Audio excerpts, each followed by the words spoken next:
Hello? We got muted. Eh? What? Something happened?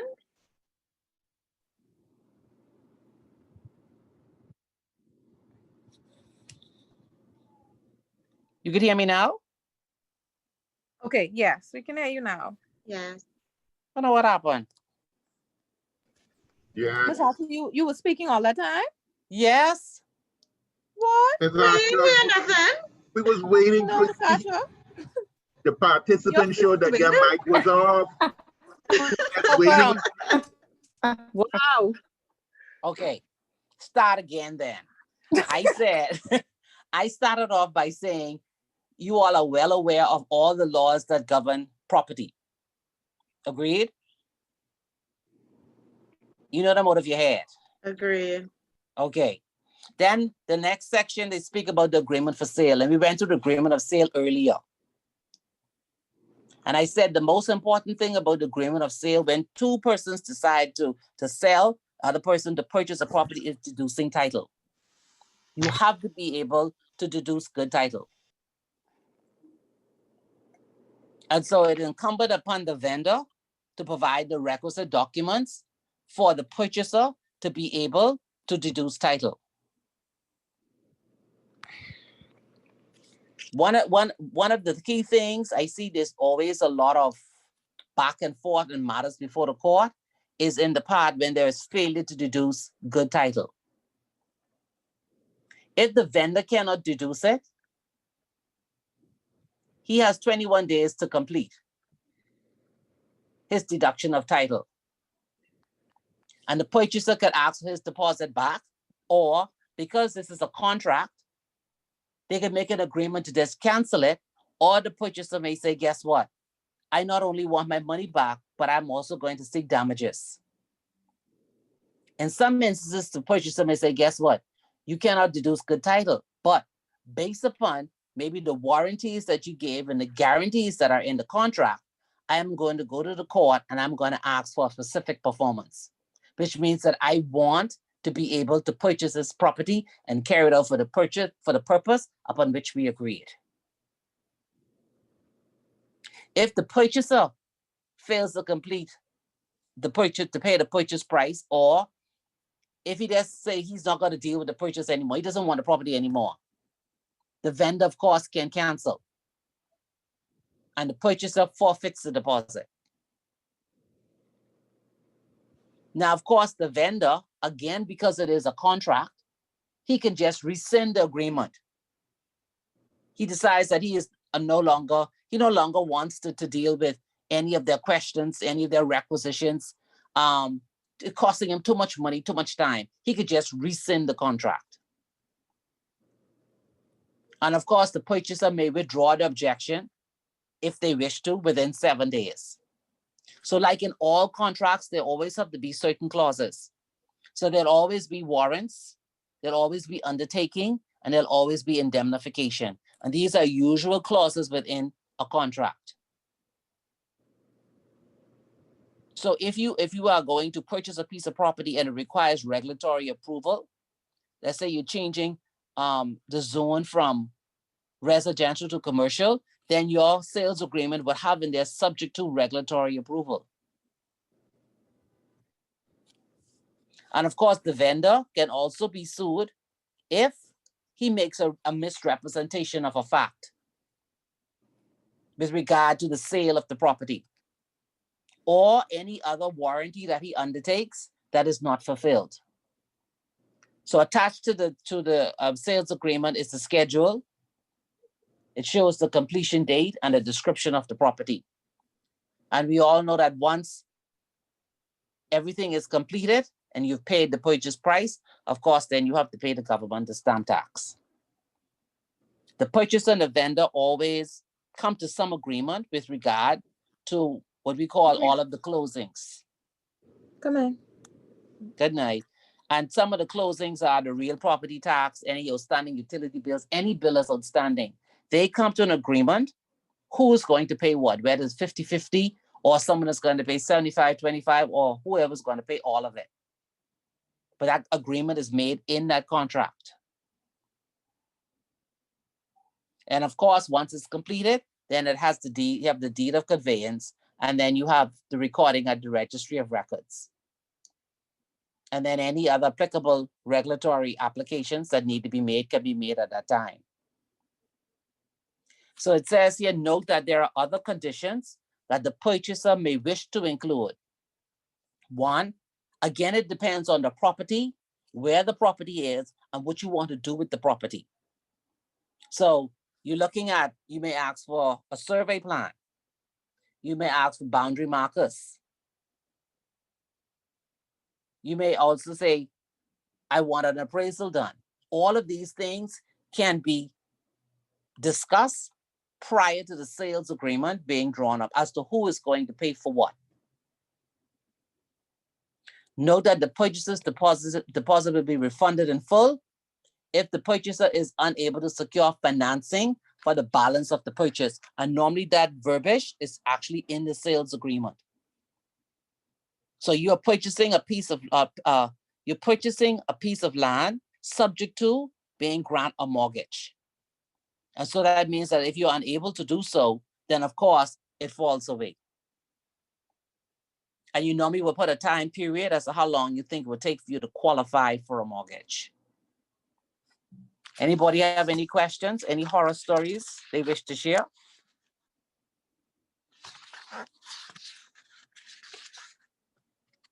Yes, no?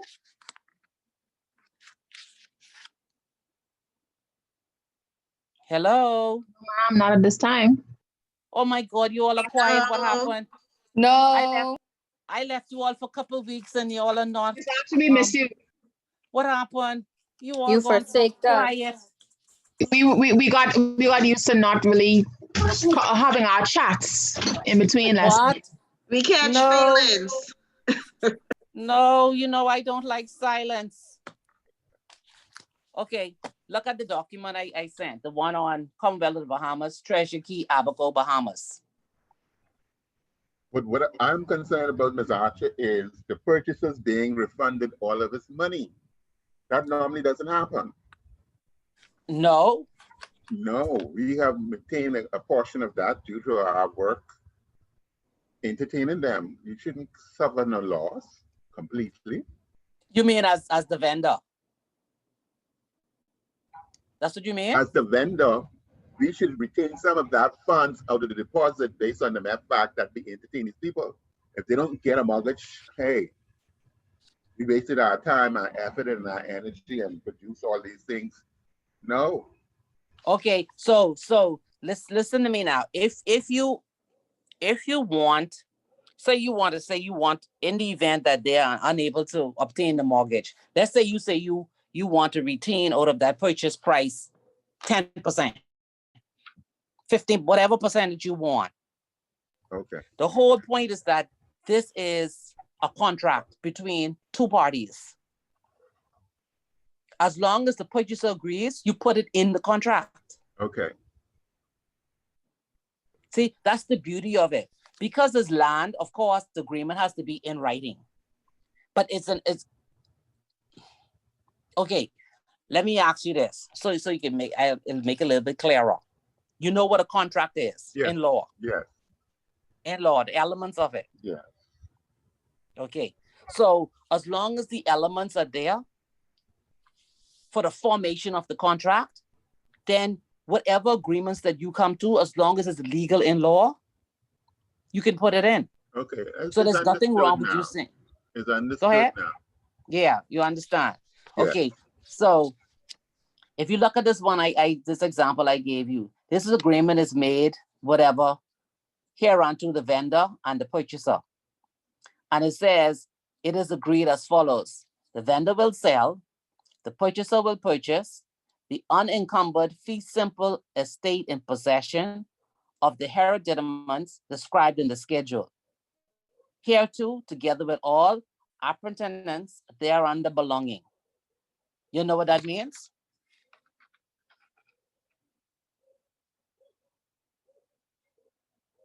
Hello, wake up. Where are we? Page 1? Look at the samples Miguel sent you. The one Treasure key, that's treasure key, which one is it? yeah, the treasure key one. And you want us to go to the schedule? No, I just read to you the first paragraph. What does that mean? Can I guess? All, Guessing is good. Yes, guessing is good. Yep. Okay. So I'm gonna guess, right? That this means that the person who's selling is giving to the person who's purchasing something that doesn't have any liens against it. It's free. Correct.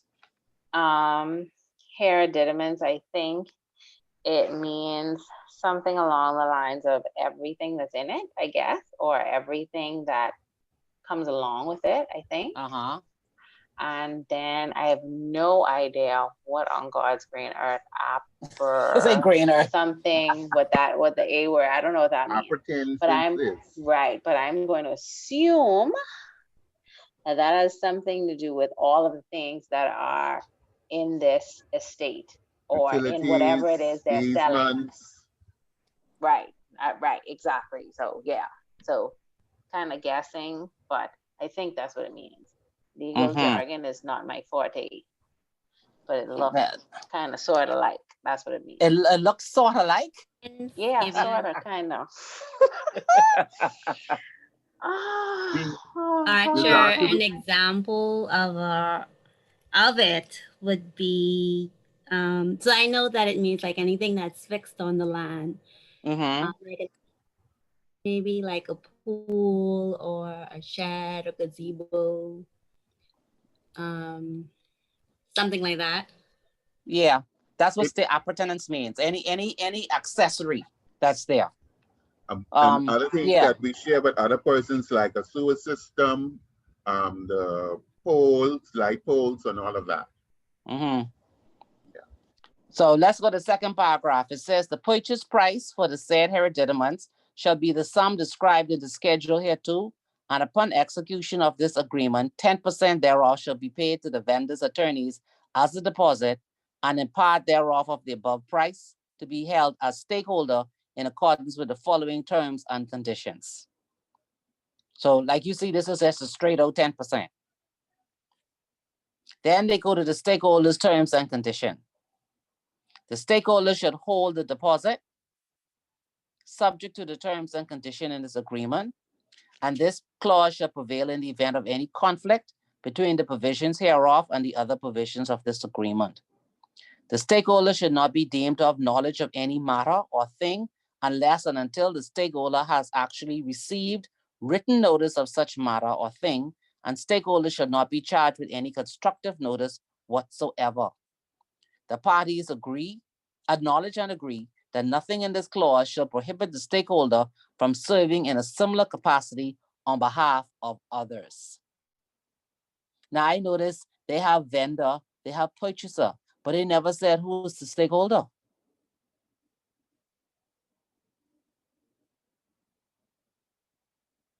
The attorneys. Why are the attorneys stakeholders? Because it says in the second paragraph that the vendor's attorneys as a deposit and in part payment of the above purchase price to be held as stakeholder in accordance with the following. Well, I can find out now because it doesn't give a definition. The stakeholder should release the deposit in accordance with the terms and condition. So that only could be the attorney because the attorney is holding the deposit. Normally, the bank has obtained an attorney to act on its behalf, so they will have a client account, so they will be the stakeholder. Stakeholder, okay. Yeah. So the vendor will convey as mortgagee under power of sale, containing an indenture of mortgage dated whatever of the one part and the vendor of the other part, and then they give the record and the page number. Within 14 days from the date hereof, the vendor shall produce or cause to be produced to the purchaser or her attorneys all the documents of title in the vendor's possession relating to the said hereditaments and such other information as the purchaser or her attorney shall reasonably be required to deduce from a good root of title in accordance with the provisions of the Conveyancing and Law Property Act. Requisitions and objections in respect of title or description of the said hereditaments or otherwise arising out of this agreement shall be delivered in writing to the vendor's attorney within 21 days. So you see, it follows the same format as we have summarized in your notes. 7 says that the vendor shall deduce such title to the hereditaments as provided for in this agreement in accordance with the provisions, and they should be willing and able in accordance with the provisions to deliver the assurance hereafter provided for, and the purchaser nevertheless failed to complete the purchase and pay the balance of the purchase price, the vendor may at any time on or after the completion date, without prejudice to any other right or remedy of the vendor against the purchaser, give to the purchaser or her attorneys notice in writing, requiring the purchaser to complete within not less than 21 days, as the notice shall prescribe, time being of the essence of the said notice.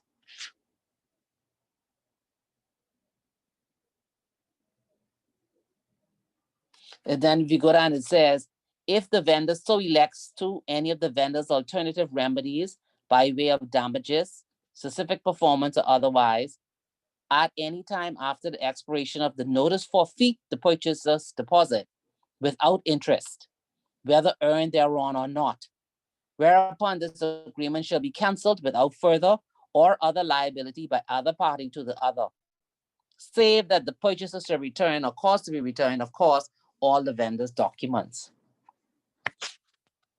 And then the next paragraph speaks to the vendor being unable to deduce title. And then the vendor, of course, has the 21 days notice. Paragraph 9 speaks to objections of requisitions. 10, the purchaser, with the intent that the provision of this clause shall continue in full force and effect, notwithstanding completion of this agreement hereby expressly, and these are the warrants and the undertakings. And then, of course, if you go to paragraph 11, it speaks to upon completion. The purchaser shall pay or cause to be paid to the vendor's attorneys, the sum being the balance of the purchase price. Upon payment of the balance of the purchase price as aforesaid, the vendor's attorney shall deliver to the purchaser or her attorneys a proper assurance of the said hereditaments in favor of the purchaser or her nominees duly executed by the vendor, which said assurance shall be prepared by the vendor's attorney and shall be in a form approved by the purchaser's attorneys. And you have 7 days. The purchaser is responsible for payment of the full government stamp duty and shall pay and shall bear the cost of the stamp duty. The purchaser will promptly present the said conveyance to the public treasury for stamping. The purchaser agrees to indemnify the vendor against any and all claims, demands, actions, costs, expenses, which may be made against or be incurred against the vendor, consequent upon any failure, neglect, or refusal by the purchaser to pay the full amount of the stamp duty applicable to the conveyance. And then it says the vendor and the purchaser shall be responsible for payment of their own legal fees, plus disbursements, out-of-pocket expenses, and VAT. 12 says, upon completion of the purchaser shall be entitled to vacant possession of the said hereditaments and shall be responsible for the payment of all taxes, rate assessments, and other outgoings after the completion date. Such taxes, rates, assessments, and other outgoings to be apportioned where necessary. Real estate commission is calculated at 10% of the purchase price plus VAT. But at that time, it was at 7.5%. And it was split equally. Then the vendor has to ensure that prior to completion, all boundary markers are clear and visible. Remember, just before we went to the document, we said that there were certain clauses that you can add to the sales agreement. There was 3 of them. When we said you could ask for a proper survey, you could ask for boundary markers at the expense of the vendor, or you could ask for a current appraisal. it said, should the aforesaid deposit be forfeited to the vendor as a result of the purchaser's default hereunder, and in that event, such deposit shall be divided equally between the vendor and the realtor, provided that one half of such deposit should not exceed the full commission to which the realtors would have been entitled and the foregoing sale and purchase being completed. You happy about that part? If the deposit be forfeited to the vendor, so say the purchaser is unable to complete it, the deposit is split between the vendor and the realtor. So somebody gets some money. Yes, Oh, no, I don't like that. No, yes, I don't time like and that. labor, yes. No, You didn't read no, that Mr. paragraph Curry. 15? No, yes, I understand that part, but I'm saying that, sorry, I have two meetings going on at the same time. I don't know, they want to send my child to school and it's COVID. I ready to have an anxiety attack right now. But anyway, so, I say that to say, what about is this is only like an example. This isn't something that is like set in stone. I don't have to live with these agreements, right? Like I could change this if if I'm not okay with that. And let me say, if I was the purchaser and I Mhm. didn't like this, could I go to my attorney and say, hey, bro, number 15 ain't looking like I could agree with that. Can we? No, you fix have to be on the that? opposite side. You have to be the vendor. This is the vendor now. Oh, If the purchaser is unable to complete the deal, he forfeits his deposit, right? So you're selling the property, the purchaser is unable to finish the deal, so mhm, you now have his deposit. mhm. According to this contract, you have to split that with the realtors. Ew. Okay. Yeah, that's what it says. You cannot take all of it. Okay. Okay. I have to look Okay. at something. Okay. Okay. And then 16 says that the agreement is binding and enforceable against and shall inure to the benefit of the parties and their respective successors and permitted assigns. What else it gives you? Oh, okay. 17 is just done on the wording. 18 is saying this is the last agreement.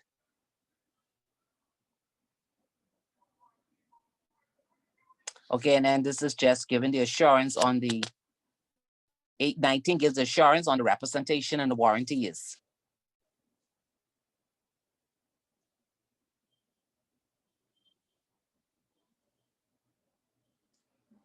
Okay, the parties just agree.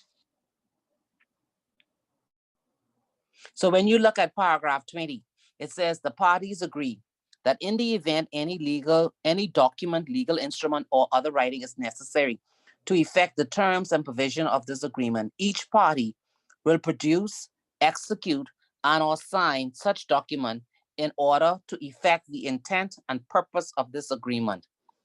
Why do you think they included that clause there? Why is it necessary to put that clause in there?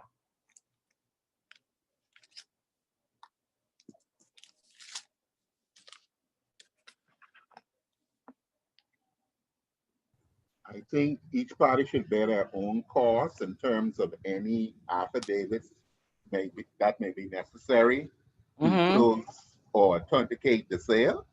Yes. So that clause is like a catch-all clause. If there's anything that we omitted to include in this contract, but is necessary for this sales agreement to be completed, either you, the purchaser, or you, the vendor, will ensure that it's carried out at your own expense.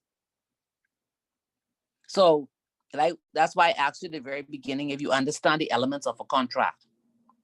Because once you enter into a contract and these terms are in that contract, it is expected that you will do what is necessary to fulfill the object of the agreement. So this paragraph 20 is saying that we have entered into this agreement. We both agree that we want this agreement to fulfill this object, and we are of like mind and we agree. We will do whatever is necessary in order to fulfill the obligation we've made to each other. So 21 just said is done in 2 parts. And then of course, then there's the schedule. 10% down, purchase price, completion date, real estate commission payable by the purchaser, and then of course the signing pages. So this is an example of an agreement for sale. But like I said, the wording may change slightly. The clauses may change based upon what the parties agree to. It's just an agreement. That's all it is. And the parties then decide what they want to do. But of course, you know, once you're dealing with a real estate, they have their standard commission fee. You're dealing with a lawyer, they have their fee.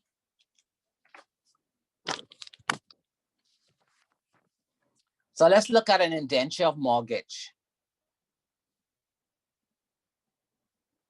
I think you have an example there. Yeah, I give you an example. How many pages is it? 11. Yeah. 13 pages. And then the recordings at the back. So let's start. Indenture of mortgage. So the clauses in the mortgage begins with the covenant to pay. But let's start. You have the copy in front of you? Yes. Yeah, this Yes. indenture is made on this date. The mortgagor on one part and the mortgagee on the other side. So it says that the mortgagor is seized in unencumbered fee simple in possession of the hereditaments. You see the same language? Subject to the restrictions. You in the precedent? Yeah. We're going to read it side by side with the notes. Okay. Okay. So notice clause B.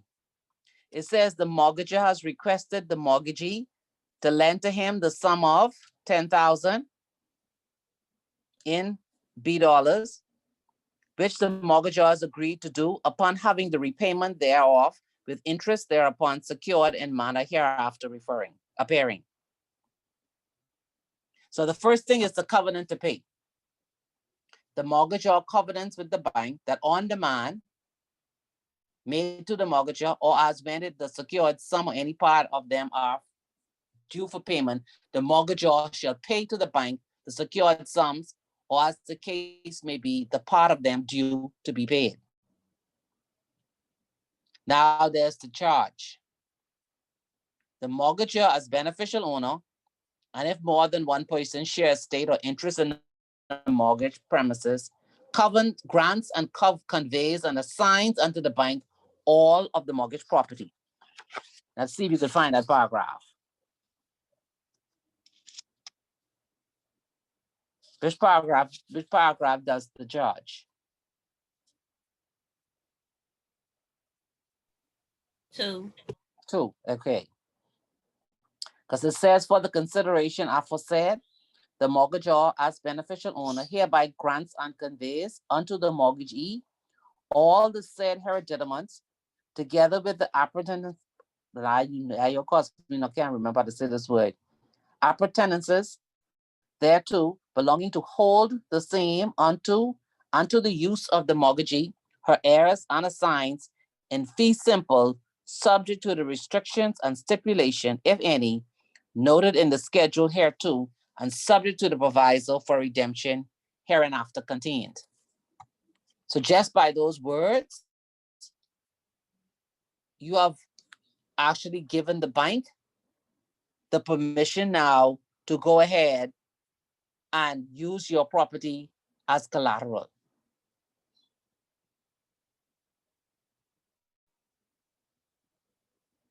Now, if the mortgagor is a company,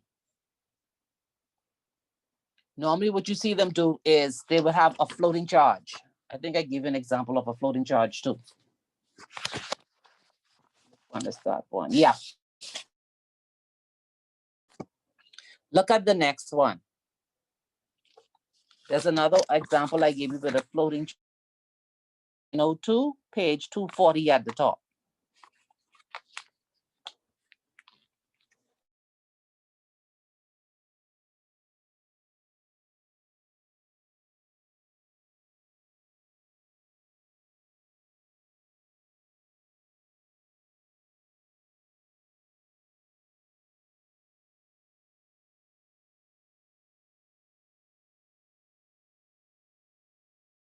I see it. You see it? Yeah. Okay. The one that says 248, 8902, 240 at the top.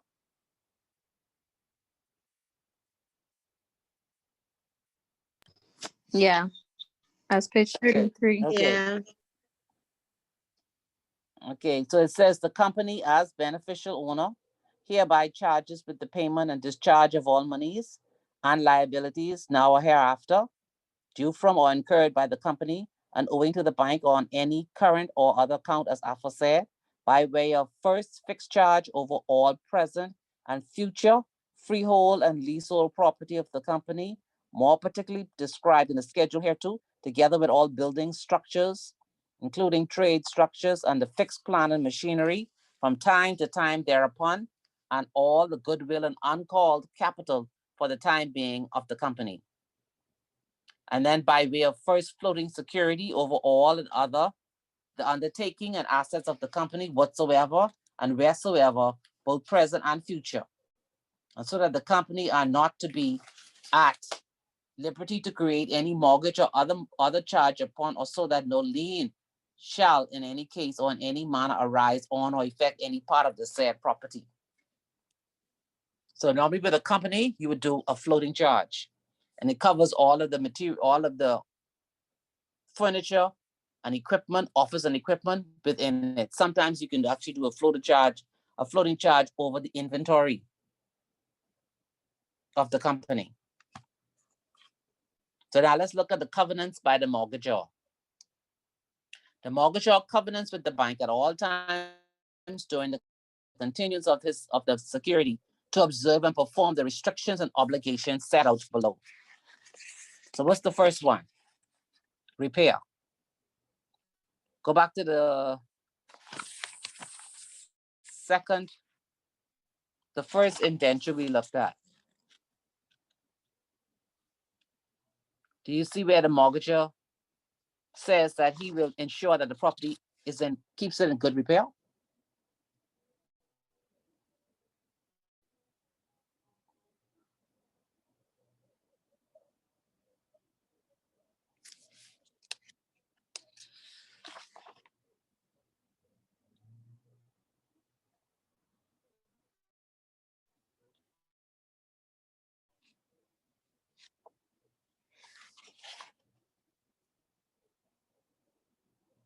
You fallen asleep? Are we wide awake? Hello. The pages are numbered, so we have to look trying to find I'm it. trying to find it. Yeah, Oh. wide awake. Why you say your pages isn't numbered? for individual page, not paragraph. Yeah, my individual page is numbered. Mine say 5. But mine didn't come out when I printed the mines. Oh, okay. Go to page 5. It starts with the mortgagor hereby covenants with the mortgagee as follows.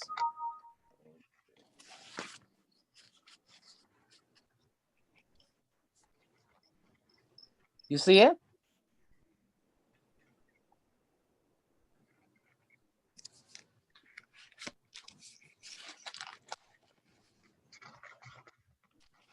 This is on the first indenture now. You see it on the first indenture.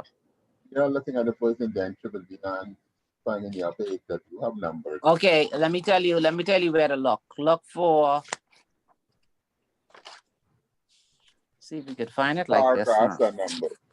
Yeah, the paragraphs and numbers. So you have paragraph 4, then you have 5, 1, 2, 3, 4, 5, 6, 7.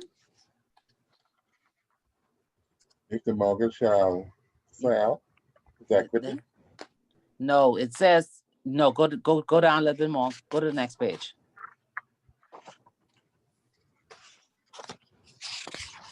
It says right at the top, the As the mortgagor hereby. mortgagor shall observe and perform all restrictive and other covenants, all building regulations, and all restrictions and stipulated. That's the paragraph. It says at the top, the mortgagor hereby covenants with the mortgagee as follows: that during the continuance of this security, the mortgagor will keep all buildings for the time being erected or to be erected upon the said hereditaments, insured against loss or damage by fire, hurricane, windstorm, blah, blah, blah, blah, blah. I think that's page That's the 20. regular That's conveyance. page This ain't a 20. mortgage document. You want to go to the regular conveyance.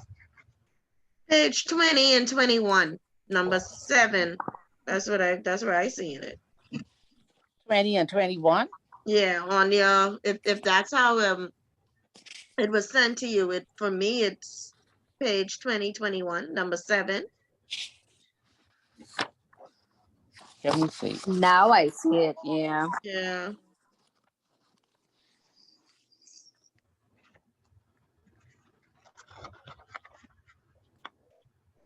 Okay.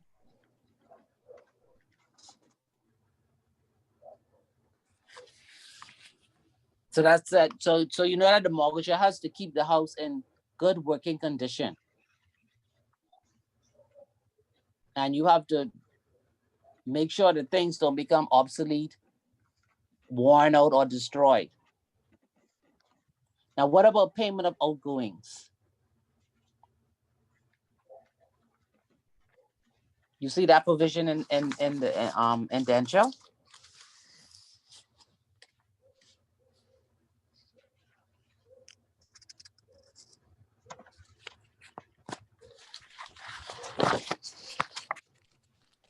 Mortgagor will pay us when it become payable all rents, taxes, levies, assessments, utilities.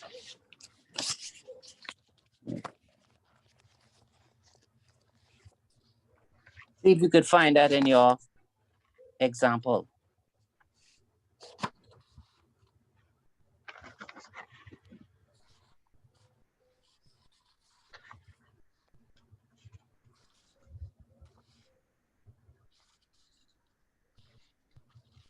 Say that again, Ms. Archer. Payment for outgoings. That's for taxes, rents, levies, EPL, water and sewage.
The first indenture of mortgage.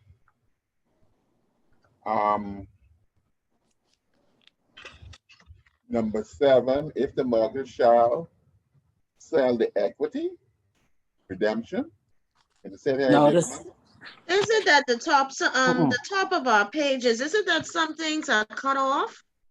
really? That's how it seems. Hold on, he didn't send it to me, you know. I think he might have missed out a document. Right, because I'm not No seeing one what is you're saying what, talking no one about. is saying what you're saying. No, No, because no one No, has confirmed what you have said so far. I know. yes, it seems like something's missing. I see a Something's section, missing. but I'm Hold not on. sure. It says, in the event that the laws of the said Commonwealth of the Bahamas shall require that any payment of any or deduction resulting from the imposition of taxes, levies, imposed duties. Is that it? No, wait. But it's supposed to be more than that. Withholding or other charges of whatsoever nature, the mortgager shall pay to the mortgagee the additional amount? No? Hold on. I'm looking at what he has here. Hold on, let me see if anything cut off. Because I know we scanned these yesterday. Hold on now. Which one you looking at? That's page 24. Okay, hold on. Then. Well, 23 at the bottom. 23 at the bottom of the page? Yeah, bottom of not- 23 in the scan copies that was sent. Okay. Yeah, because some things aren't flowing, like on page, I think it's 23. It's number 4, and then when you go on to the next page, you see paragraph 6. So paragraph 5 is missing. Mm-hmm. But my pages aren't numbered. Yeah, that's What you true. mean? I mean, No, I'm looking at it from the PDF. That's why I'm saying that. I'm looking at it from the PDF. They say, yeah, so sorry if I confuse you. But okay. Yeah, that's it's what I'm looking it's at it not as well. flowing. Oh, I see. Yeah, because look, yeah, the words are missing. You're right, the words are missing. Yeah, it's cut it off. You're right. You're right. It's cut off. Whoever scanned it didn't scan it legal because this Legal. was You're right. They scanned it as short paper rather than Mhm. long paper. That's Yeah. what happened. I'm gonna have to rescan this to you all. Okay. That's why, because I was wondering why you couldn't see it. That's why. Yep, that's what happened. Okay, let's see if we can use the floating charge instead. The indenture for a fixed charge. Let's see if we can find that one. That was the little short one. That one should come out right because that was on legal paper. That's the one right after this.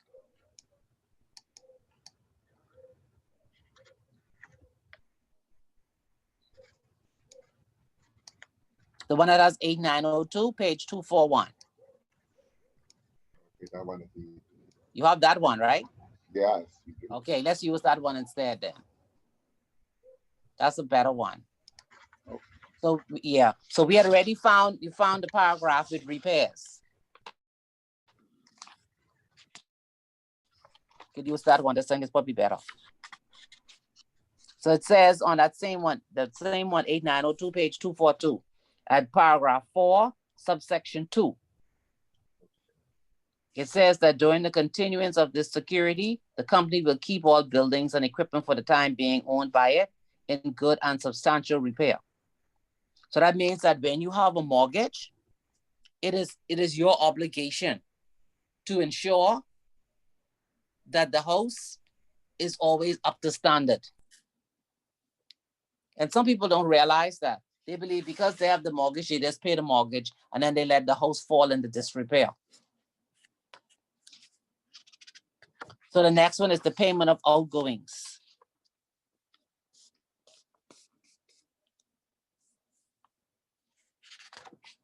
See if you could find that clause.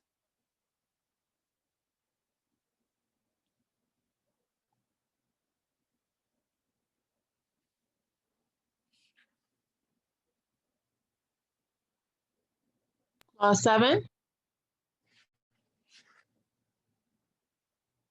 paragraph 7, no? Let me see. That the company during the continuance hereof will regularly and punctually pay or cause to be paid all rates, assessments, outgoings, and impositions now or during the continuance. Yep. That's it. But also because it's a business, you have to look at 3. Just don't forget now, he has put all of his office and equipment as a part of the security. So he also have to make sure that those security are secured.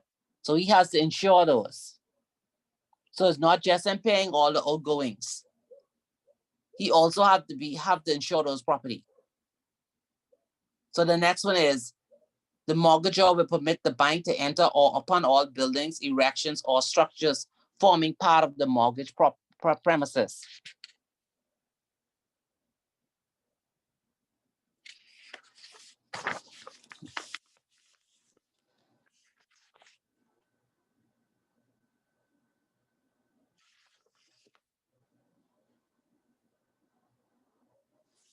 Is that provision included in here?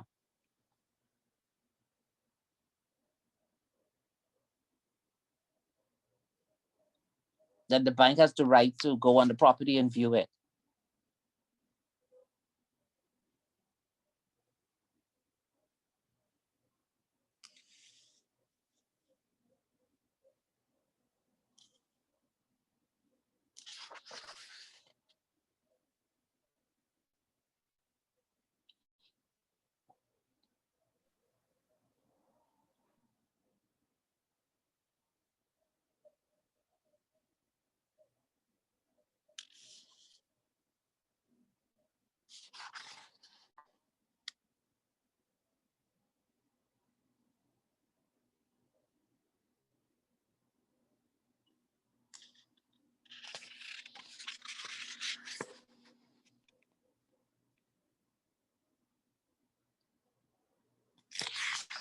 I don't see it in this one.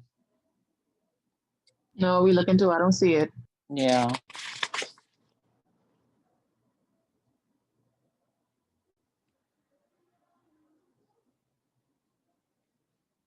No, they just talk about appointing a receiver.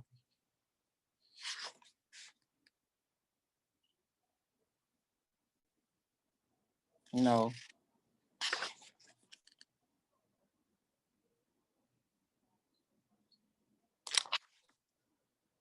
Mm-mm.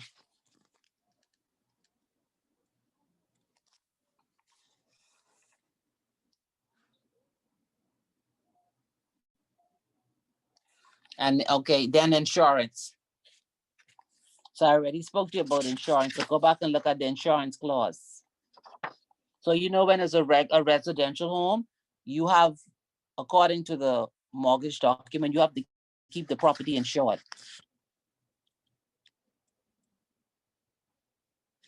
And if you look at what part this is, page 4, paragraph 3, it says that you have to keep the property insured against loss or damage by fire, however caused, and against loss or damage by hurricane, storm, or tempest to the full insurable value thereof in some insurance office or offices approved of. And I know this to the full insurable value was always an issue with the bank. When the customer would say, but guess what? My balance is only $10,000, so I'm only insuring for $10,000. What happens if there's a hurricane?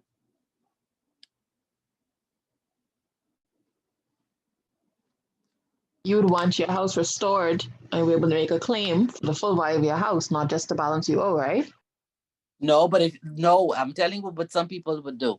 They'll say, but I only owe the bank 10,000. I only owe the bank 50,000. I'm only going to insure it for 50,000. And then a hurricane comes. What happens? They're not going to get the value of the home. Mm-hmm. And that happens in a lot of instances. And you see now the insurance company warn you against that.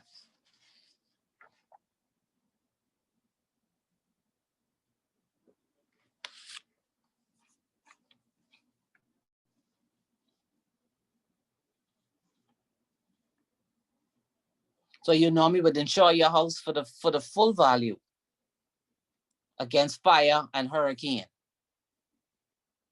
And soon it'll have to be for earthquakes. Stop that, Massacho. Don't say that. Why? Earthquakes? Yes. All them kind of things. Why you say that? And they say because we're on a tectonic plate or something like that. Yes, we are. We don't really like. And we already felt it once. Yes, we did evacuate our building because we had the tremors on Bay Street. Exactly. Exactly. And this is already a sinking island. So flood too then. Yeah. Do they include flood? No, flood and hurricane insurance I think is supposed to be different. Because Right. flood, hurricane covers wind damage or something like that, and flooding is Because I something. think all they do is just hurricane. Did they cover tidal waves? I'm not sure. I really think hurricane only cover wind damage.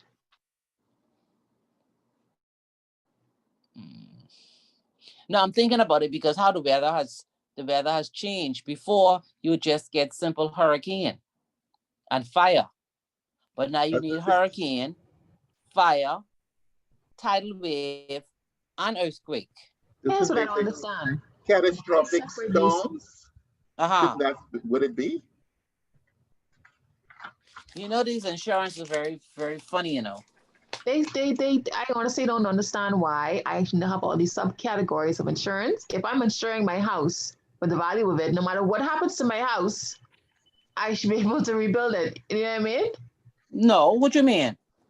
My thing is, if however amount of damages that can happen to a house, be it hurricane, earthquake, or whatever, right?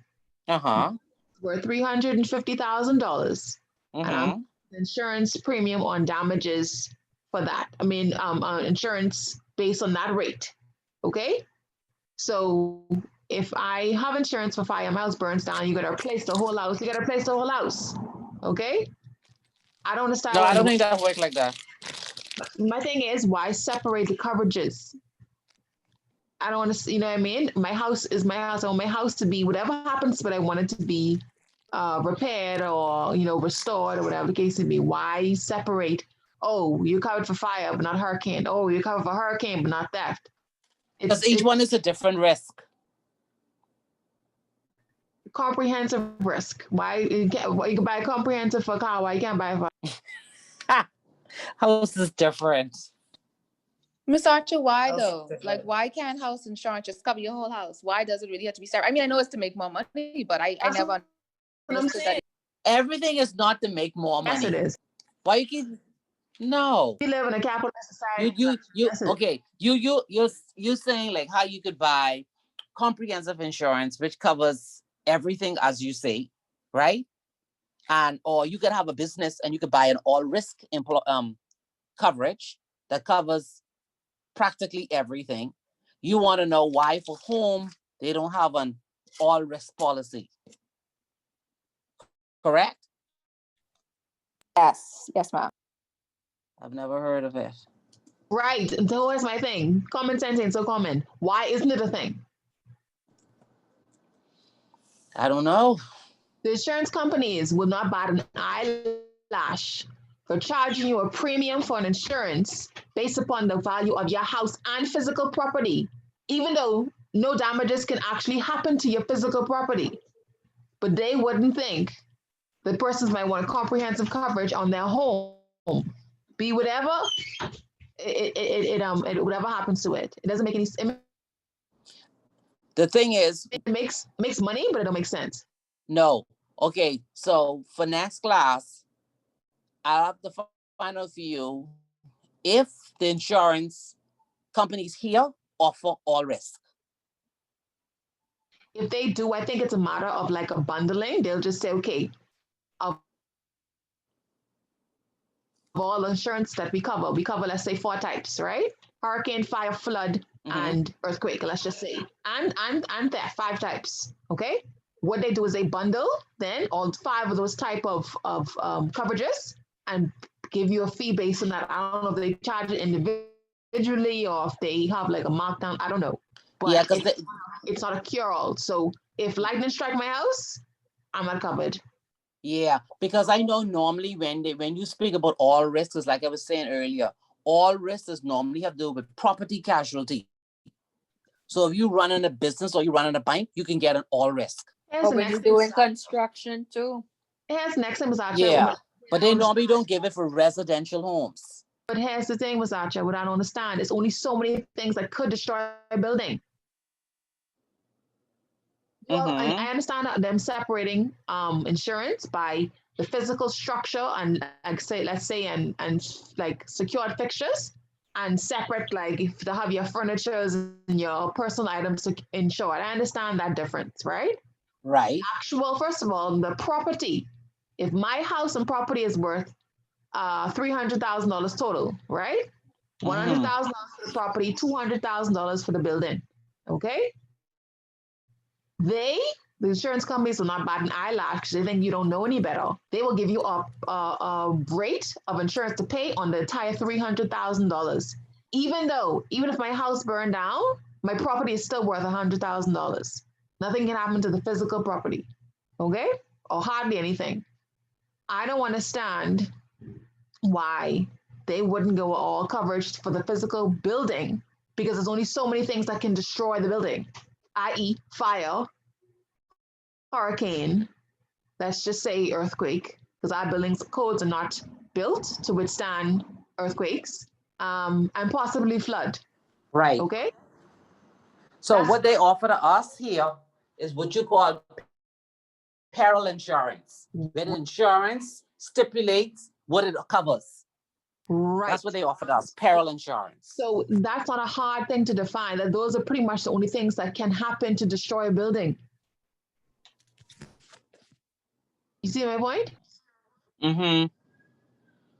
Why then is it so difficult to have a comprehensive insurance for your building? I'm talking about, like I said, your goods inside your home or your personal belongings. You're talking about building itself, better be all of hurricane, whatever it is. The same way that a car, no matter what happens to this car, if it drives off a cliff, burns down, gets stolen, or right off, you cover the value of the premium based on the value of the car. You see what I'm saying? Comprehensively. Yes. Comprehensively. That's an option. Now you can get theft, fire, and third party and everything separately, but there's an option for a comprehensive insurance, and then does not. And they don't call it bundling. They call it comprehensive. They call it all in one. Right. As opposed but I don't know of them offering an all risk for home. Exactly.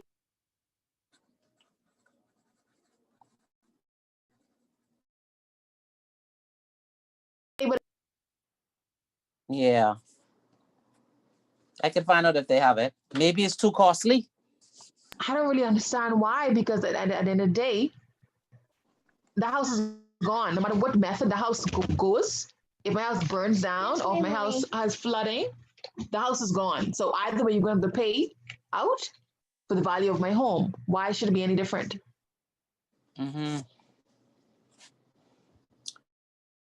I'm thinking. I'll come back to you next week on that. I wrote it down. I think it has to do with the statistics of your house being destroyed by fire, as opposed to, right? I'm covering you for, let's say they have the actuaries, of course, to figure out these things, right? So they know the of a possibility of a house burning down in the Bahamas and a house being destroyed by hurricane. Right. Cutting it down to having individual coverage, it cuts down on the possibility of you having to pay out, as opposed to you covering for both of those things in one in one premium. And if your house is destroyed, it's usually one of those two things. So you have a larger likelihood of paying out if you cover them for both. That's my. So you say it's all down to the mighty dollar. Of course. Well, of course it's a business, but I'll find out. Thank you, Ms. Archer. I appreciate you. I'll find out if they actually offer that. And if they don't, why not? So remember now, whenever you do claim from the insurance, the claim check should be payable to the bank and yourself.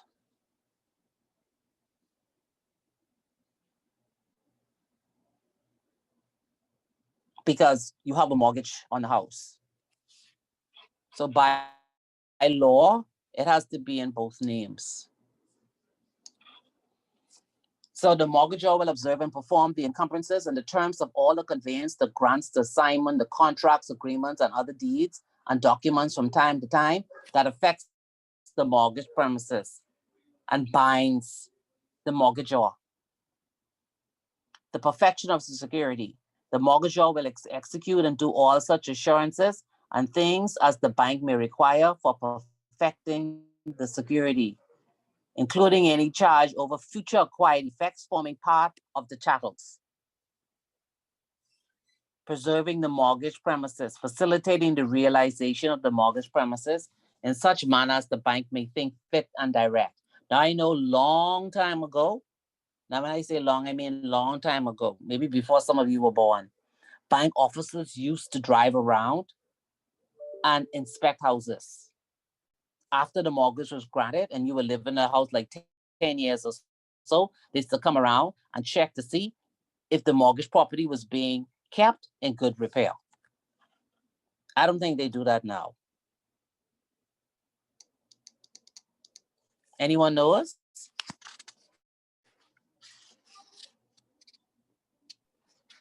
Ms. Archer, I did find something. Sorry, this doesn't have anything to do with what you just said. This is Ms. Burrows on her insurance question. I was just going through my insurance with FinCo. I will scan this page. Okay, let's see. I do think that they offer for different things, because on here it says fire, lightning, explosion, smoke due to sudden and unusual faulty operation of any heating or cooking unit, storm, flood, hurricane, cyclone, tornado, windstorm, earthquake, volcanic eruption, tidal wave, including flood. Did you just say volcanic eruption? Yeah, yes, ma'am, I did. Oh, Isn't wow. that all peril, so? No, That sounds like this an is- all peril. Nope. Peril. Nope. That does not say that.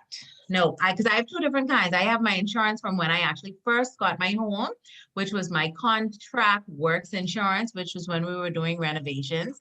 That has a different set of, what do you call it? That has a different set of wording compared to my, what is this called? Compared to my regular home insurance. Now, the contractors all risk is because you're doing renovations, so the property still has to be fully covered while they're doing the renovation. No, but I'm saying this was from like 2011. That's why I'm saying I have two. I just kept it from the beginning. Okay. Contract works insurance is different from the insurance that I have that currently covers my home, because I live in Marshall Road and I was here when Matthew was here. And so the only thing, I have two insurances, one that covers the building, which covers the home, the fixtures, the fitting, patio, footpaths, drives, terraces, fences, gates, swimming pools, or tennis courts. And then I have another set of insurance for content, which is different from the standard cover for the home itself. So they have all sorts of, stuff on here. They even have theft and falling. Yeah, but then like she's saying, it says it lists the perils. What she's looking for is just an all risk, everything just in one, all, whatever it is. Got you. Okay, because they have things that you can't claim for, like Where is Like it? what? Here we go. Like loss or damage occurring while your house has been unoccupied for 30 days. Then they have something here that says loss or damage caused by any of the insured or by tenants.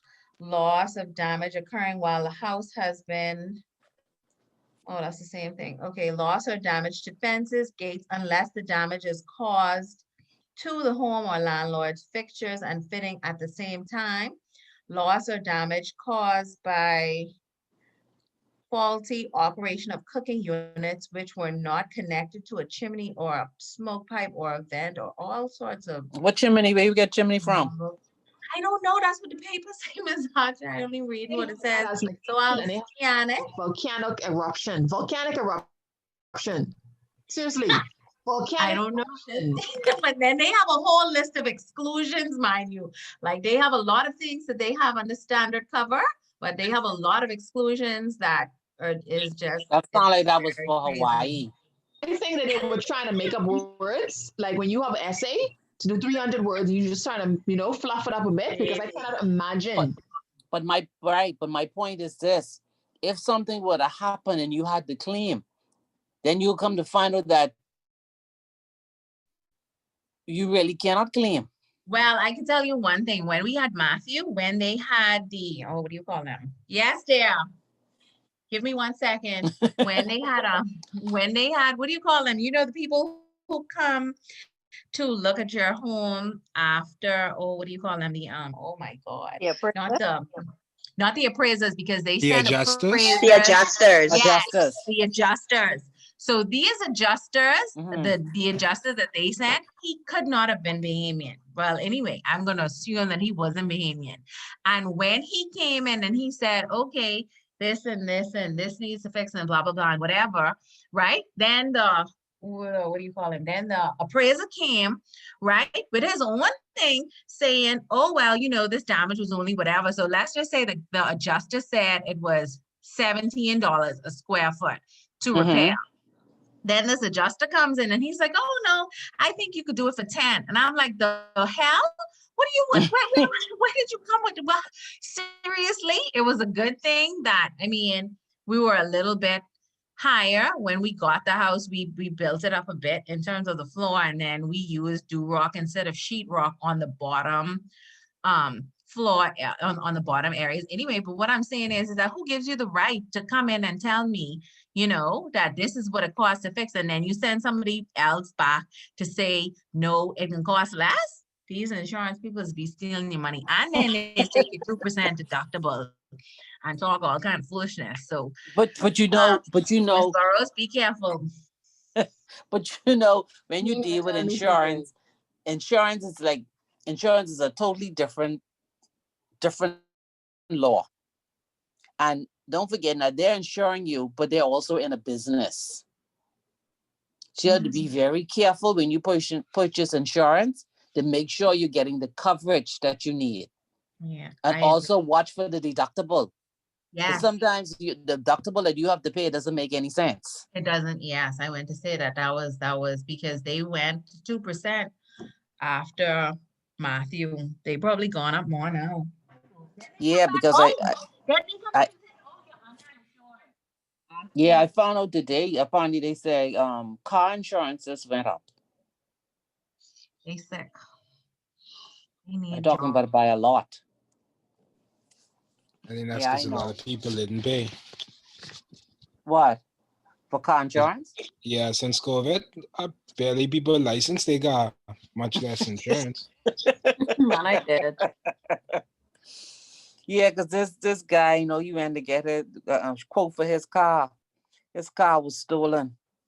And he went to get insurance on a car. I think the loan is before $57,000. Man, the people tell him that insurance was $3,000. He almost died. $3,000? That's too much money. That's mortgage. That's mortgage insurance. Yes, that's too much. That's too much money. That's too much money. But I'll look at the insurance and find out for you if you can get what you call all risk. I know they do perils where they list what they will cover. But this all risk, I don't know. I'll find out. I appreciate you. Yeah, I'll find out for you. Because that one where she read didn't include earthquake, it included but it is volcano, so that must be a coverage that's done for the eastern part of the Caribbean. That's very Bahamas of us. Yeah, that's for the Eastern Caribbean, Montserrat and those. Yeah, taking somebody else right up and applying, just changing Bahamas. Yeah. Right, Very, right. very So it's one company, it has agencies all over. And so when you buy that package, you buy that package with that wording. So that's why it has all those funny things in it. So it says retention of documents of title. Of course, you have to deposit your documents with the bank during the continuance of the security. And they hold and retain all the documents and titles, your insurance policy, until, of course, the currency is finished. All money arising from the exercise of the powers of enforcement of the security constituted by or pursuant to the charge should be applied in the following order of priority. In payment or satisfaction of the costs, expenses, and liability incurred in or about the exercise of such powers or otherwise in relation to the charge of the mortgage premises, including remuneration of any receiver. So let's go to the same indenture here, the one with the floating charge, and let's see what it actually speaks to with regard to when they have to appoint a receiver.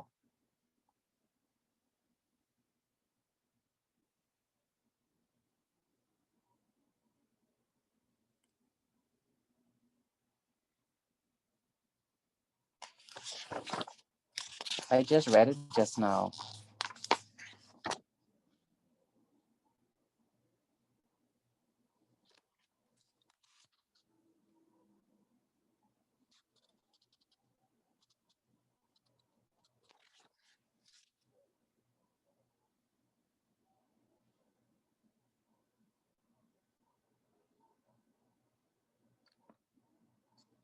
It's paragraph, page 10, paragraph 7. At any time, the security shall have become enforceable, the bank appoint by writing any person to be a receiver of all or any part of the property hereby charged and removed, and receiver so appointed and appoint another in his place in like manner in every respect, as if the bank has become entitled under the Conveyancing and Law of Property Act to exercise the power of sale thereby conferred, and upon such appointment of a receiver, the floating security hereunder shall crystallize, and the property subject thereto shall forthwith be and become subject to a fixed charge in favor of the bank. So normally this is how all those companies like food stores and wholesale places, they would get a mortgage with a fixed or a floating charge. So the security should be a continuing security to the bank and shall not be considered as satisfied or discharged by any intermediate payment of the whole or part of secured sums, and shall be in addition and without prejudice to or affect any other mortgages, charges, securities, liens, remedies, or guarantees whatsoever that may now or any time in the future.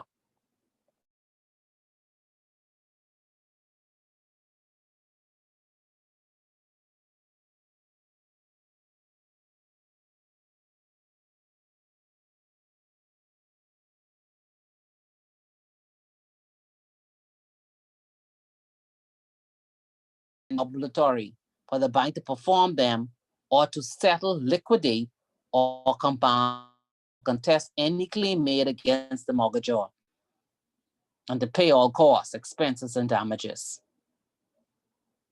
And of course, everything is in accordance with the covenants and the obligations. There are representation and warranties. The mortgagor represents and warrants to the bank that the mortgagor is not aware of any encumbrances affecting the mortgage premises, which may not be otherwise revealed by an examination of title documents. I don't know if you recall, there were like certain areas when they were selling land, the bank would have had the titles deduced, the titles were good. And then afterwards, other persons came up claiming that they were the owners of the property. They've had that in certain areas, where people would have deduced good title, and then someone comes up and say, hold on, I own this property. Here's my conveyance.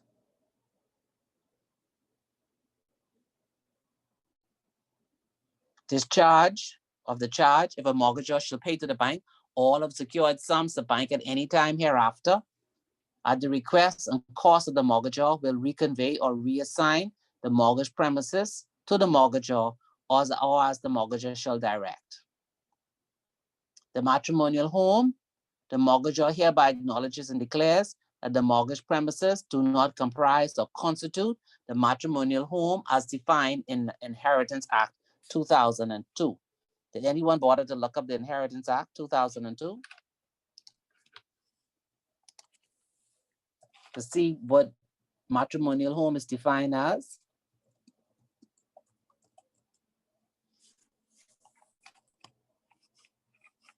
I was hoping that all of the females would have done so. Why you say that, Ms. Acho? Because women always want to know their rights. You know what they could take. Ms. Acho, I think why we don't read it up is because everybody in this class are working women. So if our name ain't on the deed as it stands, we buy our own house. Did you hear that? So sorry. Amen, amen, amen. Just saying, we that kind of group where we that kind of mooching. If your name Amen, isn't on agreed. it. No, but I'm not getting this. If your name isn't on it, you doing what? I was saying that this kind of group is a group of women whose name would be on the house, on the property. We buying our own property or we co-owners. So if hold on now, but if you marry a man who already has a house and he say he's putting you in there, that is now your home, how your name getting on it? What you mean? So what you want him to do? Go and change it? Yes, of course. Oh, I see. Yes, amended conveyance, supplemental, something. Go ahead, Ms. Acho. I see. All right, so your computer's on. Go to the Inheritance Act. Laws of the Bahamas. Alphabetical order. Click I. Go down to section 24.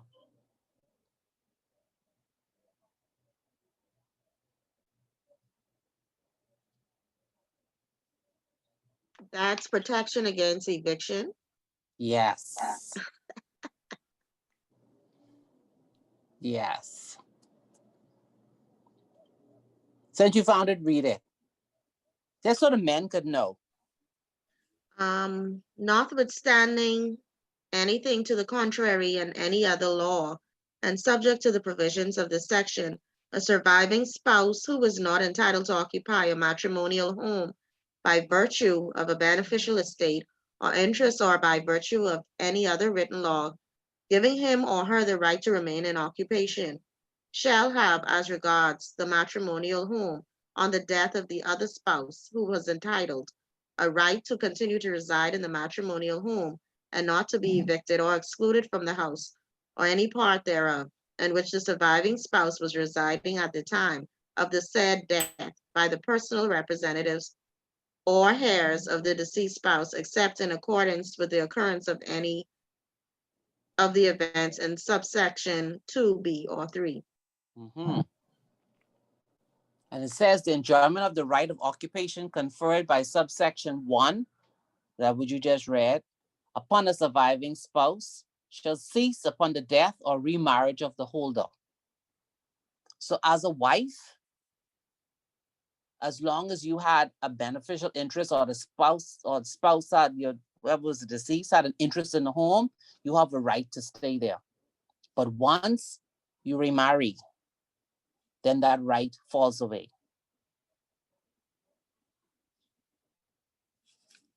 So let's go back to our document. Notice the men are very quiet now.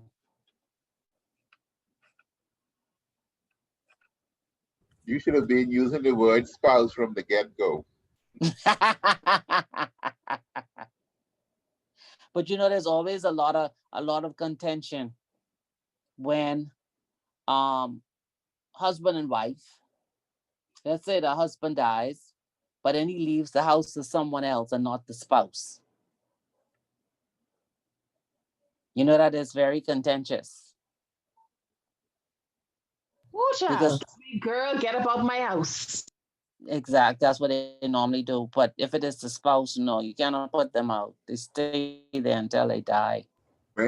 Or they remarry. When we do mortgages, we tell them from the get-go, the law says half of that for your spouse. So whatever you think you're trying to half prove, it ain't gonna work.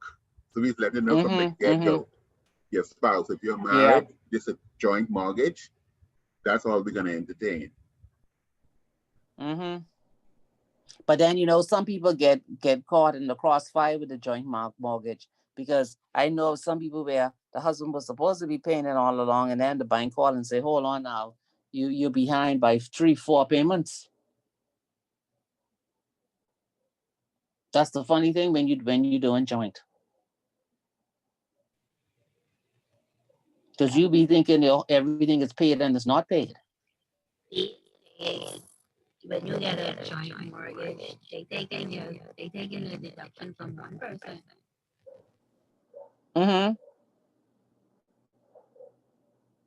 Yeah, sometimes they take the deduction from one salary.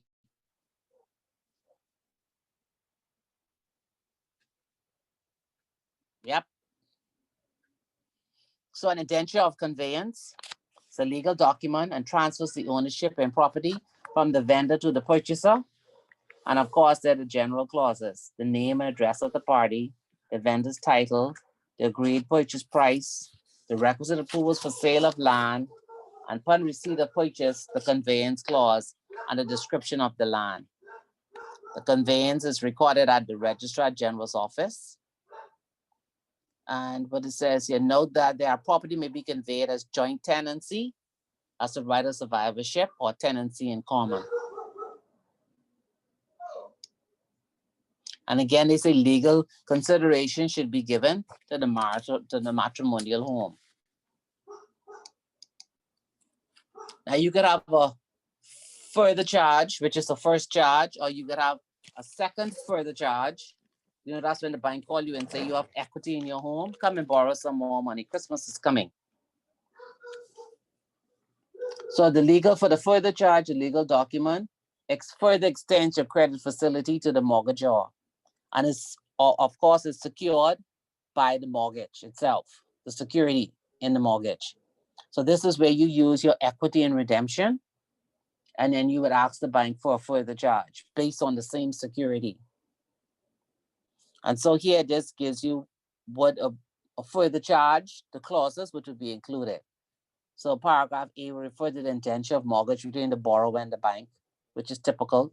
Of course, it's an application for further credit. The borrower agrees to the properties of the indenture of the mortgage, which will be the security and all the monies owing, plus the interest, and that the property will not be released until all the sum secured by the mortgage is paid. So first is the mortgage, and then it's the further charge. So the next paragraph refers to the power, the provisions, or the covenants that are stipulated in the mortgage document. And then after that, you will have the schedule of the property as set out in the indenture of mortgage, and then any restrictive covenants. And then it's signed, and then it's sent for recording, and then it's stamped. Then so at that time, now the bank secures a lien against the property. First was the mortgage, and then it's the further charge. Now it depends, you've been paying down again, and you decide now you need another loan. So they would give you a second further charge. And so you refer now to the first mortgage, then you refer to the further charge that you got after the mortgage, and now you refer to the current credit facility that you're getting now.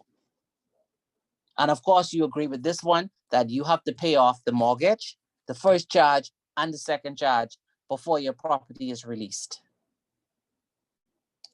Like any contract, it includes all your powers and provisions, all the covenants. You sign it again, an attorney lodges it with the Registrar General Office, and it's stamped. The certificate of upstanding, the mortgager may obtain further sums of money from the mortgagee, which is above the original loan. So whenever you go above the original loan, you have to get it upstamped. The deed of variation and further charge. This is used when the mortgager is seeking to borrow additional sums from the mortgagee, and when one or more of the original terms must be amended in order to accommodate the request. That's why it's called a deed of variation.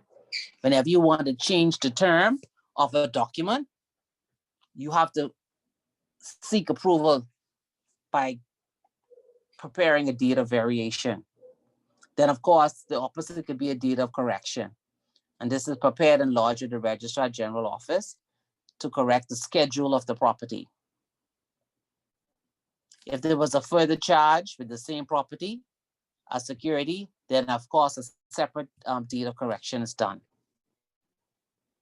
And then a second mortgage.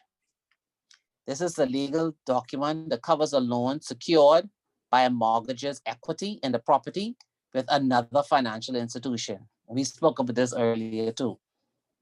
The second mortgages are subordinate to the first mortgage, but that's only in the instance where the first mortgage was actually recorded first.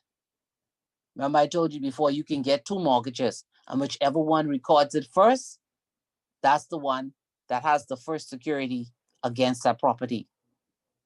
Both mortgages run concurrently, and typically the second mortgage is for a shorter duration than the first mortgage.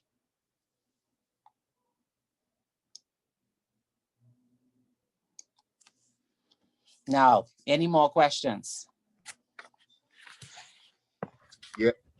With regards to the receiver, is that a contract that you will have to between the parties to select the receiver?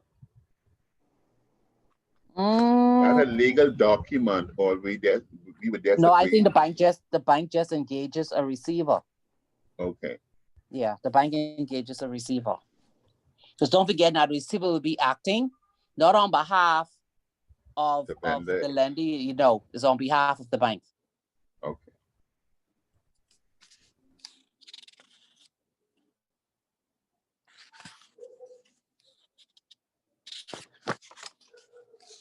So I think this is a good document for you to read. This indenture with a fixed and floating charge. I'm going to give you a question from there in the exam. Since that's the clearest one that we have. That sounds good? Yes. Are you going to give a sample of this question? A sample? I'm going to give you a sample of a question. Weren't you supposed to send us something up? Yeah, I haven't thought of them yet because I wanted them to be close in line with what I'm going to put on the exam.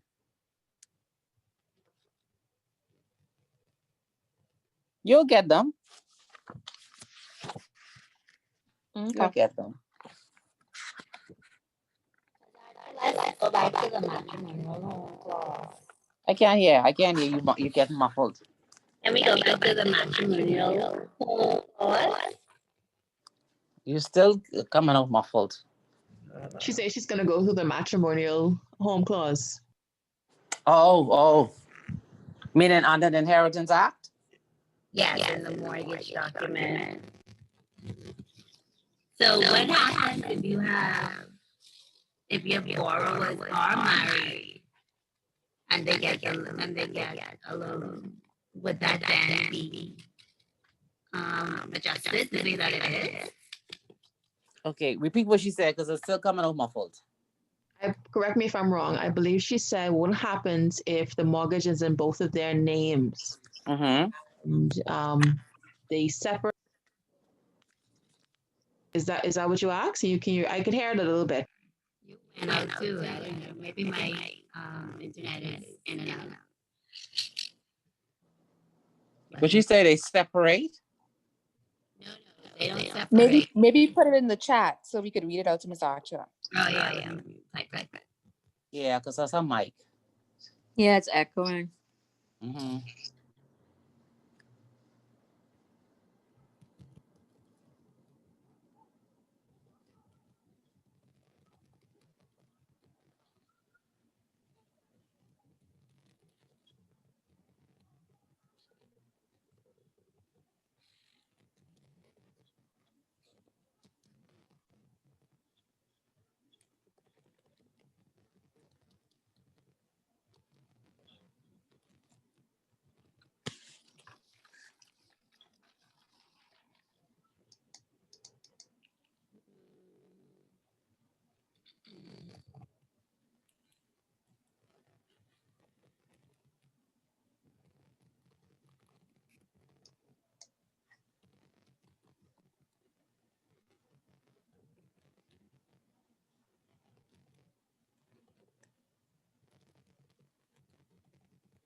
She's typing it?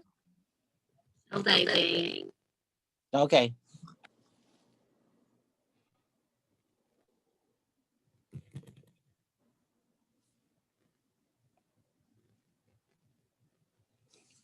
If both husband disappeared.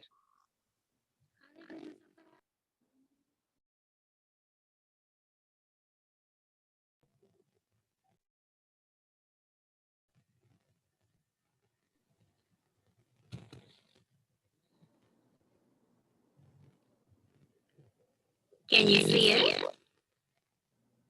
It started to type and then it disappeared on my own. Can you hear me? It's still muffled though.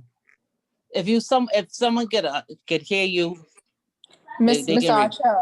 Okay. So her question is, if both husband and wife gets a mortgage with the bank, would the matrimonial clause be amended in the mortgage document?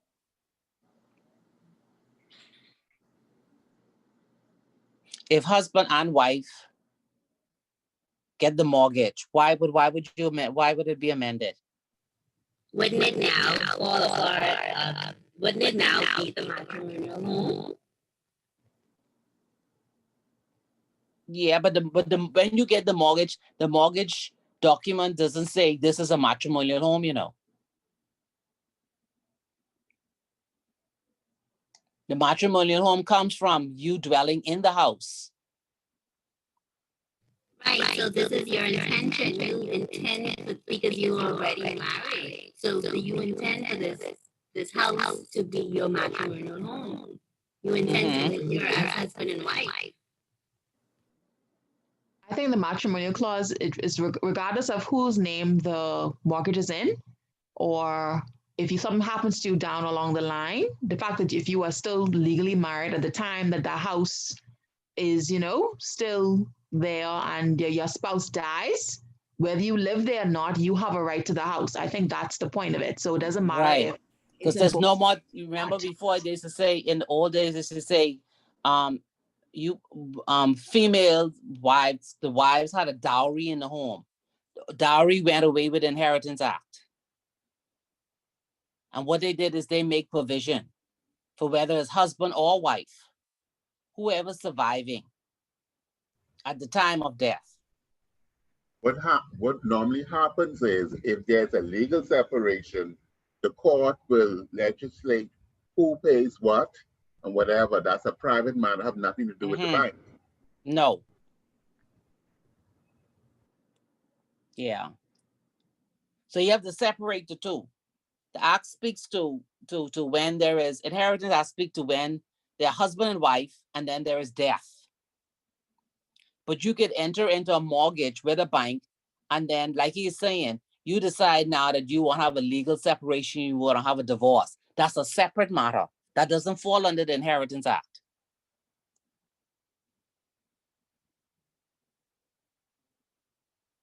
So say you got a mortgage. Say you got a mortgage, husband and wife, and you now decided you want a divorce. So you have to go to court, and then you have to say, you may say, I want 60% of the value of the home. And he could say he wants 50%. And then the court, each one of you will have to actually write out why you think you're entitled to that amount. What did you contribute towards this home? Now, when it comes to you're in a divorce, who should have the home? That falls under the Matrimonial Causes Act.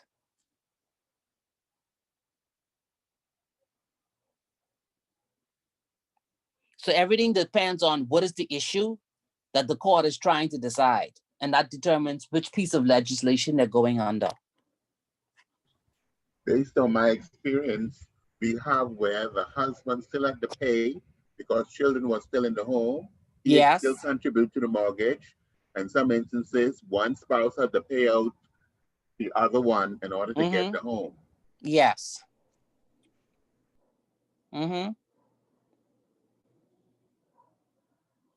So it's don't forget now, a marriage is a union and the two become one. And so it's not planned that there will be a separation.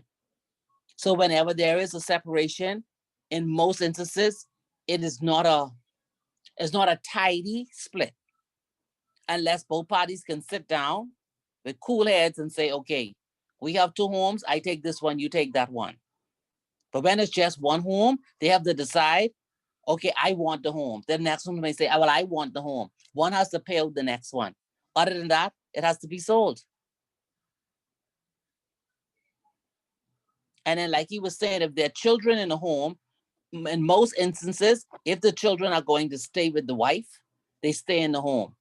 If the children are going to stay with the husband will decide he's staying in the home, and then the wife has to find a place to live. The courts may also decide that, guess what?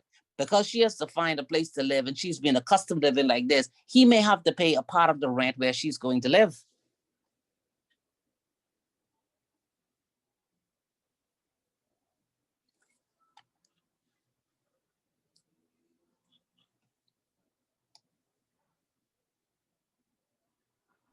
I have a scenario. What if you have a mortgage? The mortgage facility is in a holding company's name.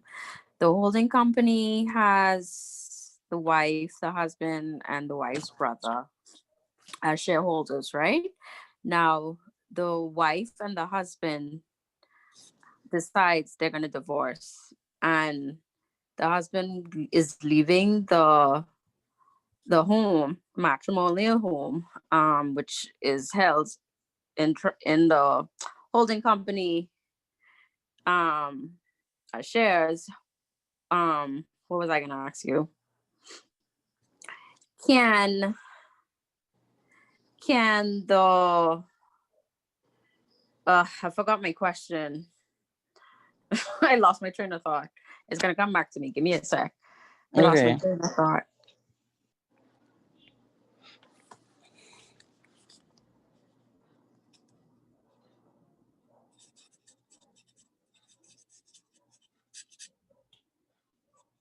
Okay, yeah.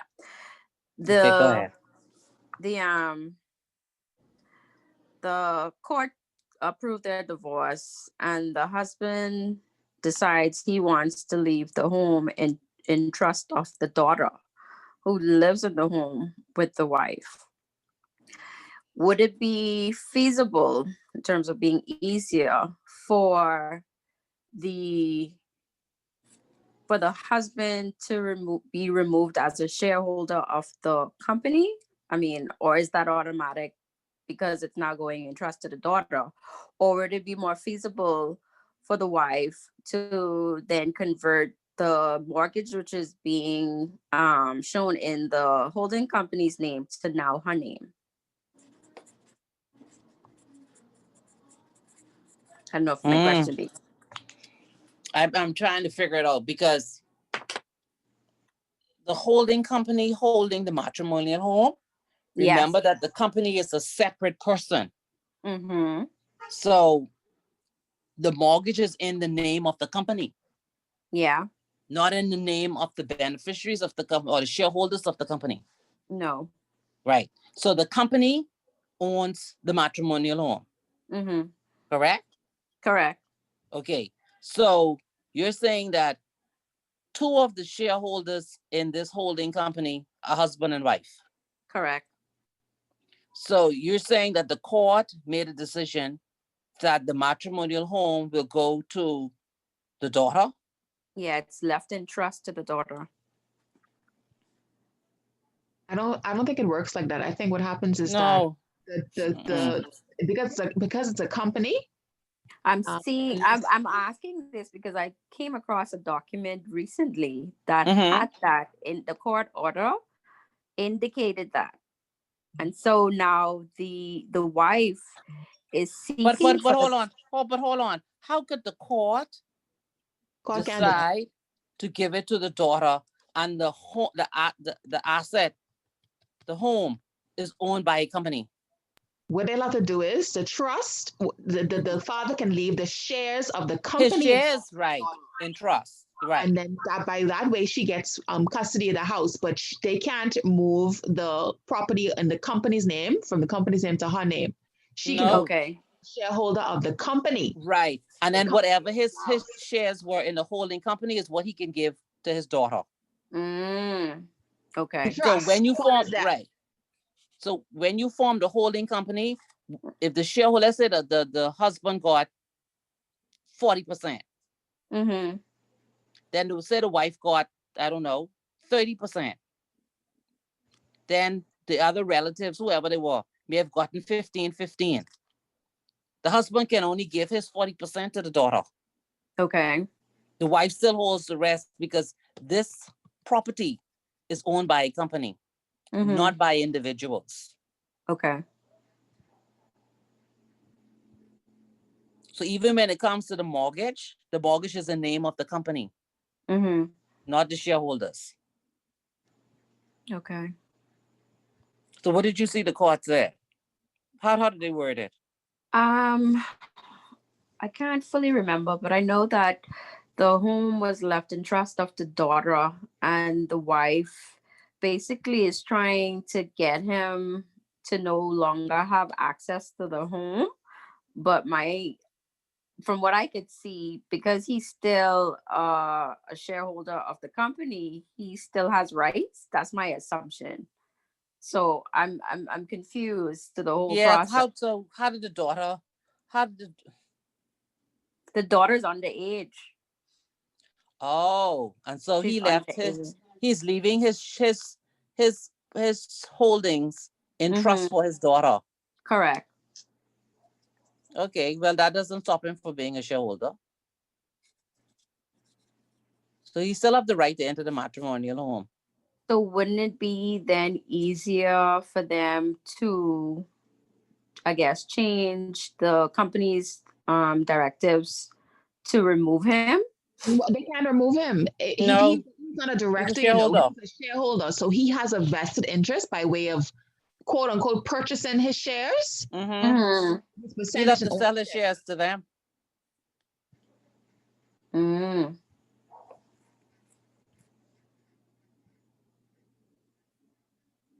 not obligated to do that either. He can do that on his will. Is this a public document you read? No. Oh, okay. I thought it might have been public on one of the websites.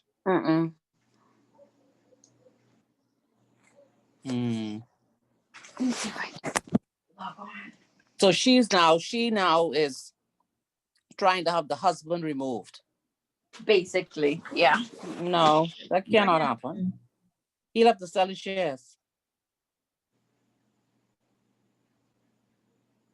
That's like saying you have shares in Apple and someone don't want you to have shares in Apple. They can't let you. You have your own shares in Apple and you could decide whether you want to sell yours or not. Not exactly. That's different than, let's say, the shareholders who appoint the directors. The shareholders can remove directors and appoint directors. That's different.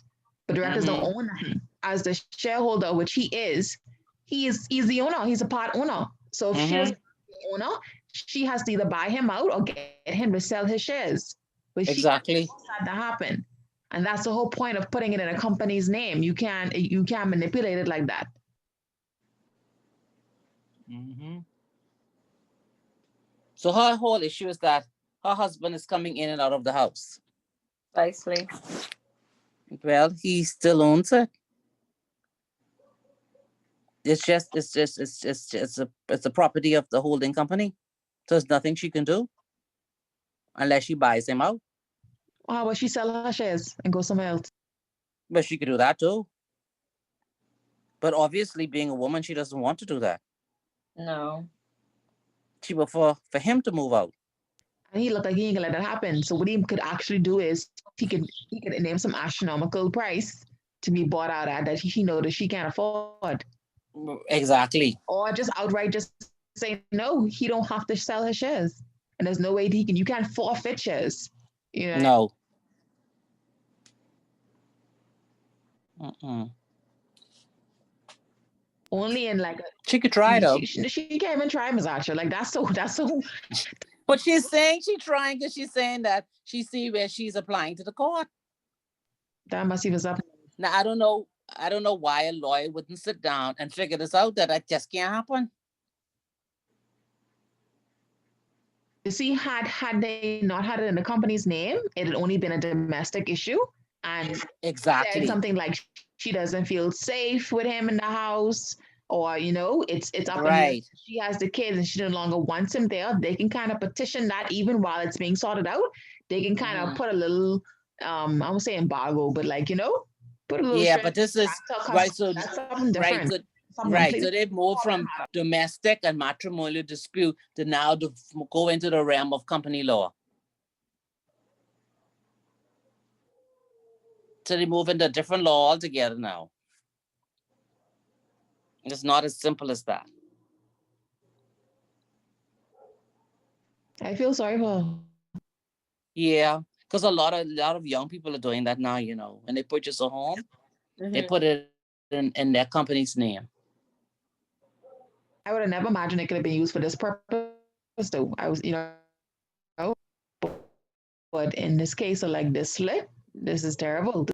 Yeah, because the structure doesn't make any sense. You have a holding company owned by yourself, your wife, what you said, a brother and somebody else? Yeah, her brother. That's her brother.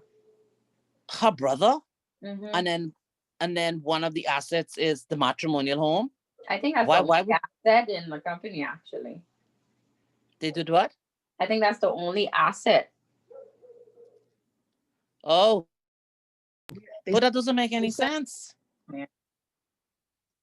Precisely. But hold on now. It's in the husband, the wife, and then the wife's brother is also a shareholder? Mm-hmm. But that don't sound right.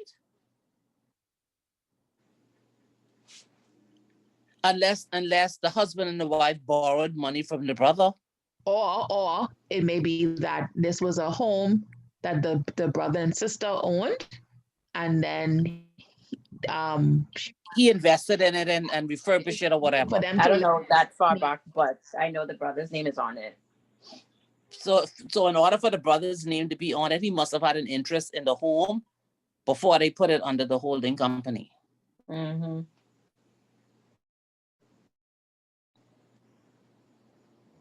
So it could be something that the wife and the brother inherited. Okay. And of course, the husband came along and provided the money to refurbish it and bring it up to date and all of that. And this is how he set it up to make sure that she and her brother don't take away his investment. Yeah. That makes sense. Mm-hmm. And so that's why she wants him out. Because she's thinking by right it is hers, but it's no longer hers. It's owned by the company.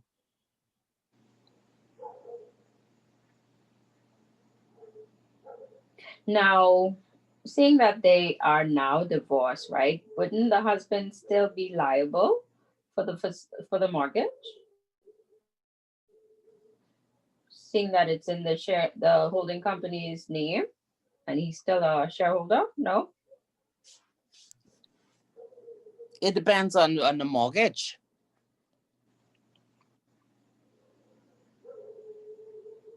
Because what if he wants to now remove his liability from the mortgage?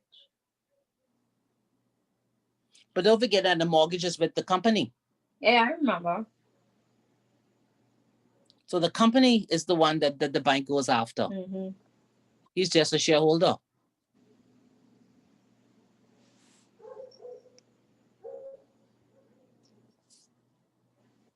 I don't know whether this is a mix-up fantasy.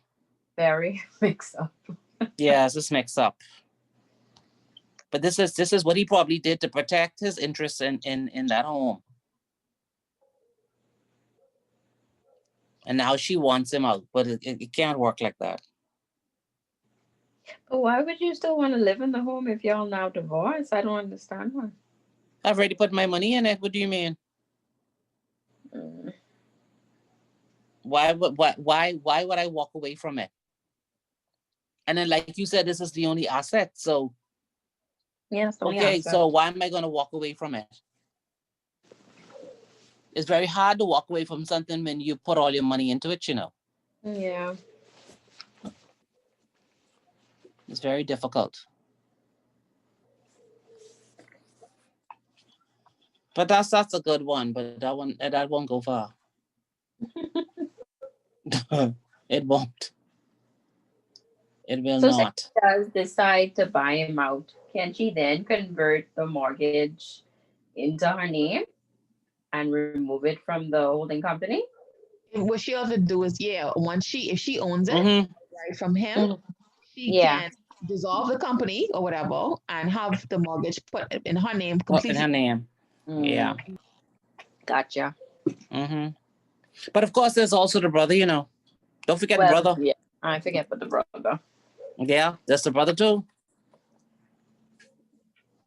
That's the brother. So she'll have to put in her name and the brother's name. Unless she's going to pay him out too.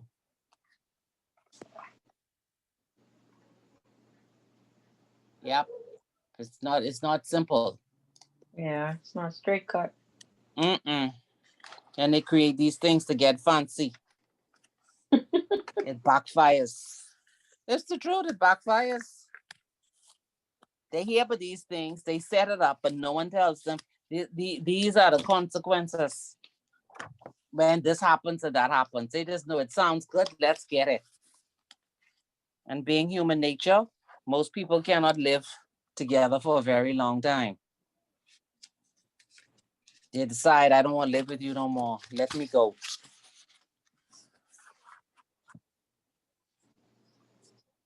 Yep. So next class, we're going to talk about something exciting. And I know you're going to come because it's me. We're going to talk about proceeds of crime, especially in the real estate sector. So I know you have some horror stories. And I know you know how to detect it. So we're going to have some fun. Let me hear about your experiences and how people would have used real estate to launder money. And you know, they do it through buying properties. So I want you to think of some interesting scenarios that may have passed your way, and you may not have noticed that it was money laundering. And then in hindsight, you realize that it was. Okay? So for those who haven't, for next week, you could read the Proceeds of Crime Act, 2018. Good reading with a cup of coffee or a glass of wine.